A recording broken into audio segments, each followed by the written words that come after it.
Uh-oh, we now have a third different resurrected mummy on the loose in the Hammer horror universe.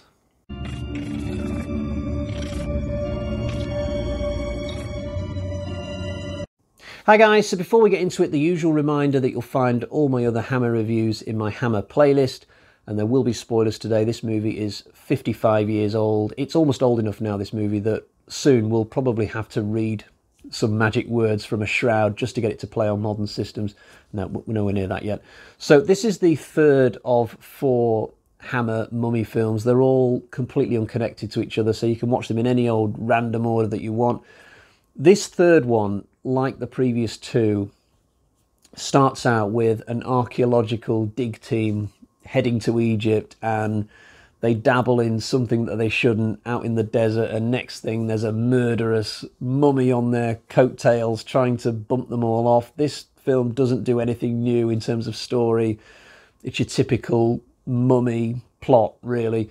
It's directed by John Gilling. Now, he did 3 Hammer films before this one: Shadow of the Cat, Plague of the Zombies, and The Reptile. All of those are good films, particularly The Reptile. And in my opinion, The Mummy's Shroud only further solidifies Gilling's track record with Hammer.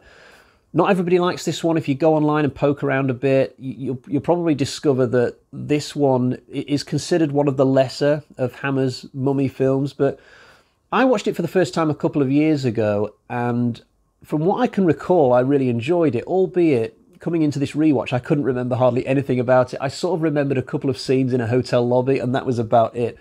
But I watched it for the second time just last night, and I had a really good time. And I think one of the biggest reasons for that is the fact that this entire film is set in Egypt, which I can't say for the first 2 mummy films.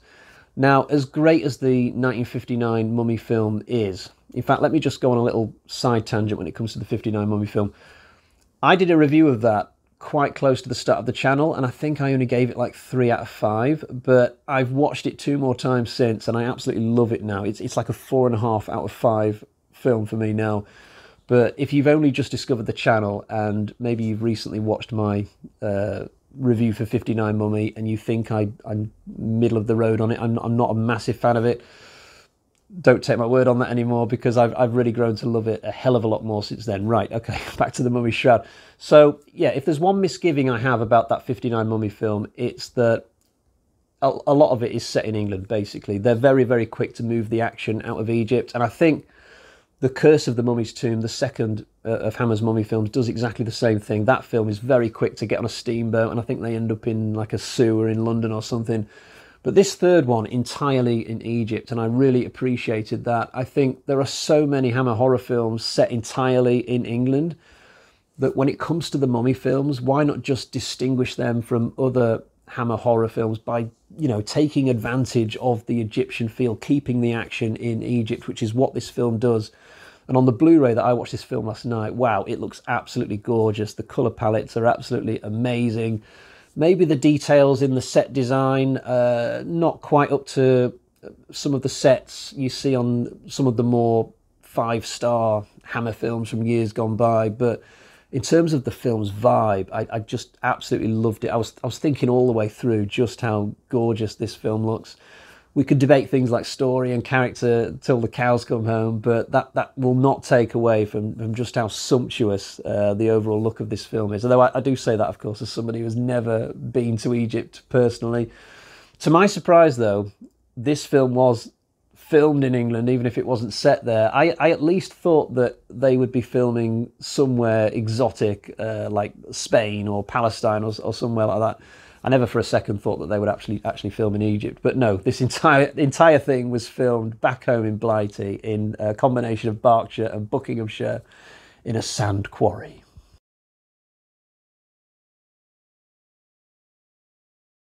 I should have also pointed out just then that the indoor shots for this were done at Bray Studios, the last ever time that Bray was used for a Hammer film. Now, this film does have its problems. I'm not going to skip over those. There's one issue with this in particular, which for me stops this film becoming one of the truly brilliant Hammer films. It's just this one thing, but it's a big thing. So there's a certain character called Stanley Preston in this story. He's the money man. He's the guy who's funded the expedition, but he's one of those typical rich snobs in films he's so arrogant and selfish. He thinks everybody should respect him just because he's from money. You know, he's insufferable. There's just no good characteristics with this guy. Now, funnily enough, I do like the character. He's fun, he's entertaining, but there's too much of him. There's no moderation with Stanley Preston in this. It's like he becomes the main character in the film, but he wasn't meant to be. It's like whoever wrote this really amused themselves with a couple of early Stanley Preston scenes and then got carried away and ended up making most of the film about Stanley Preston. It's really weird, but for my money, clearly Claire and Paul, two of the younger characters who look like they might have had a romance going in another film, but they don't. I think they were supposed to be the main characters, but they just end up being sidelined in favour of Stanley Preston. Like, the finale in this involves Claire, Paul and the mummy. Stanley's gone by this point, but some of the effectiveness of that ending is sort of reduced by the fact that we really haven't spent enough time getting to know Claire and Paul because we've been with Stanley for so much of this. It's telling for me that I can picture so many scenes in my head that took place in Stanley's hotel suite, and yet I don't remember ever seeing the hotel room of Claire or Paul. The title of this movie could have been The Rise and Fall of Stanley Preston, A Mummy's Tale. It would absolutely fit. So yeah, Claire and Paul don't really get a look in. Claire in particular is very bland. She's played by an actress called Maggie Kimberley, who doesn't have a wiki page. I don't think she went on to have the most amazing of acting careers. Now, I'm not going to come out and say that she's a bad actress, because I don't think she gets enough chance to shine here. Bizarrely, she looks a little bit like Margot Robbie. It's uncanny. She could be Margot Robbie's grandmother, maybe from a different age. But sadly, she has none of Robbie's Harley Quinn-ness. She's like the anti-Margot Robbie, but she looks like Margot Robbie. Anyway, yeah, getting back to Stanley Preston, he's got a really funny relationship with his wife. His wife, I can't think of her name, but she's one of the best characters in this film. She spends most of the script sort of sat around, just quietly confident in the fact that she's not going to get killed because she wasn't on the original expedition.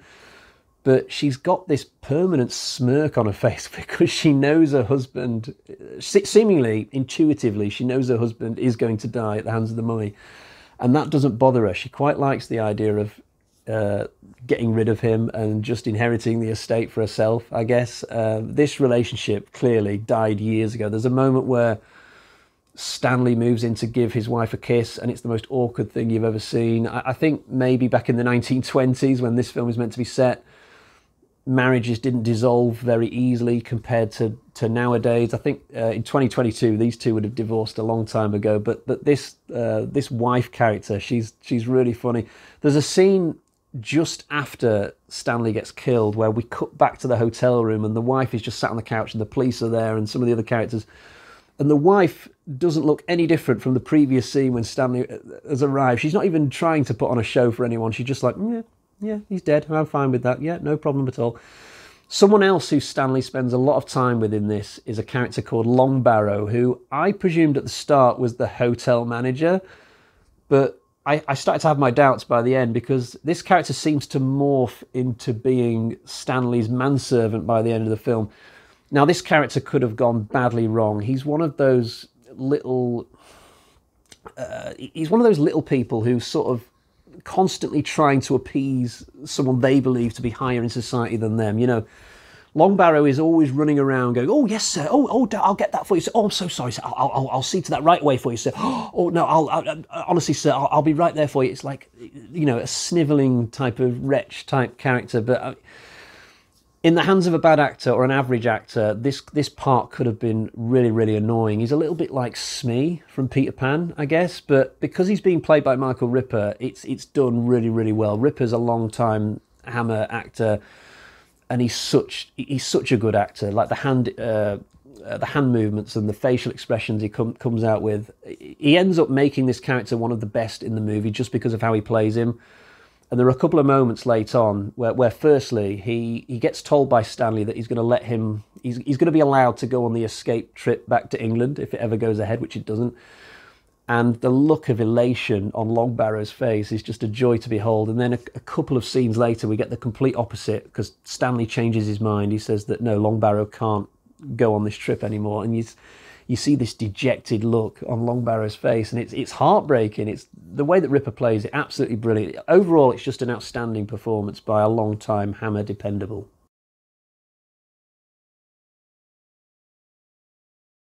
So let's quickly address the actual mummy. I guess I kind of like the look of him in this, with the possible exception of the face. It's like the director got his son to go off to school and make something in art class that could then be brought back and quickly strapped to the front of the actor's face. But on the whole, I still like the look of the mummy, I suppose.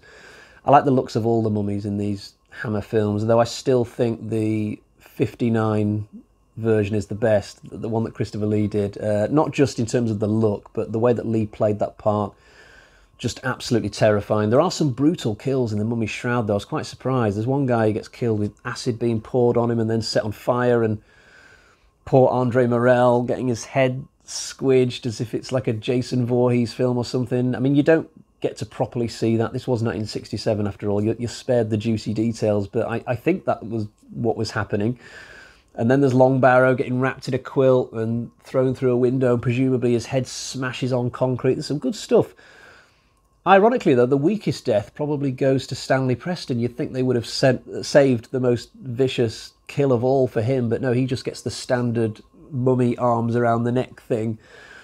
I do have another negative, and it relates to the history lesson that you get at the start of this movie. Now, I usually like these sorts of scenes in mummy films, but in this one, we get shown this battle for a kingdom. Basically, there's a revolt and the kingdom gets taken over by the king's brother or something, but the actual battle that takes place is just rubbish. There's like 4 attackers and 4 defenders. It's the most pathetic thing you've ever seen in your life. Now, I get that some budgetary restraints might have caused this, but I saw another Hammer film quite recently called The Viking Queen from the exact same year, 1967, and there was about 100 people at a time in that film going at it, all dressed up in the right garb and outfitted in swords and shields and things. So I wonder what went wrong with this flashback. Was it added to production quite late on, possibly? I have to think that what we're looking at in this flashback is not what actually happened, but it's more a reenactment done in one of the other characters' heads, maybe.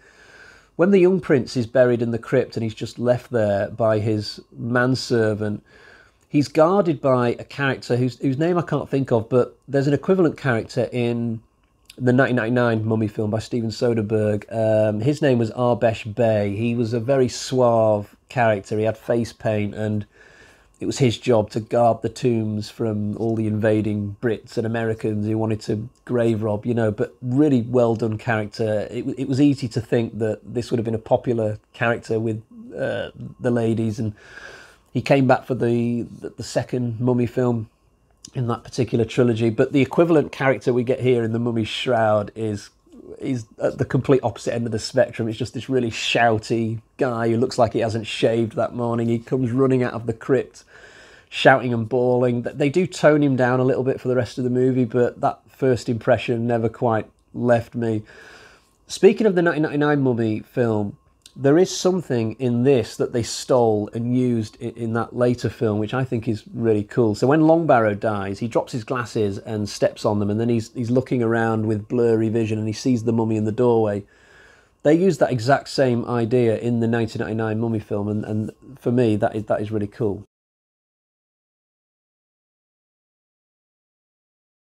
So before I wrap up, I'll quickly show you the Blu-ray that I've got for this. Here is my copy of The Mummy's Shroud. It was done by Studio Canal. They are a very reliable company when it comes to releases like this. I've got loads of Hammer films from the 60s that were done by Studio Canal. The picture quality in this is absolutely awesome. There are some features, 2 documentaries. One of them is called The Beat Goes On, The Making of The Mummy's Shroud. I did watch this. It's 22 minutes long. It's pretty good. The other one is called Remembering David Book. He's the guy who plays Paul, I think. I didn't watch that one, and there's also some trailers and a gallery.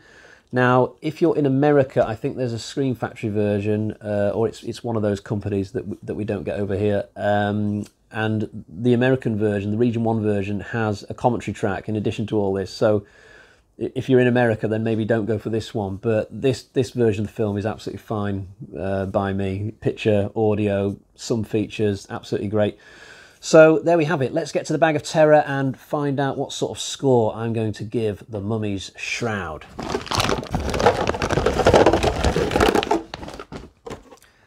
So we got 1, 2, 3, 3.5 bloody axes out of 5. This is definitely a big improvement over The Curse of the Mummy's Tomb. And you know what? I would have gone to 4 out of 5, but for that Stanley Preston fault with the movie. It is a weird thing that sort of flummoxes me when I watch this. All the other negatives that I might have mentioned are just cute little Hammer things, really, that don't bother me. But the Stanley Preston dominance in this film just brings it down a peg or two, but it's still a really good mummy film and definitely one that I will go back to in the future.